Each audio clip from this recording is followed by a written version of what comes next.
অন্তর্বর্তী সরকারের আমলে কঠিন সময় পার করা রাষ্ট্রপতি মোহাম্মদ শাহাবুদ্দিন অবশেষে স্বাস্থ্য পরীক্ষার জন্য শনিবার লন্ডনে যাচ্ছেন।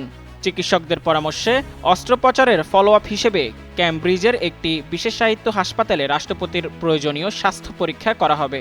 রাষ্ট্রপতির প্রেস উইংয়ের বরাত দিয়ে বাংলাদেশ সংবাদ সংস্থা বাসস জানায়, রাষ্ট্রপতিকে বহনকারী বিমান বাংলাদেশ এয়ারলাইন্সের একটি বাণিজ্যিক ফ্লাইট শনিবার সকালে লন্ডনের উদ্দেশ্যে হজরত শাহজালাল আন্তর্জাতিক বিমানবন্দর ত্যাগ করবে।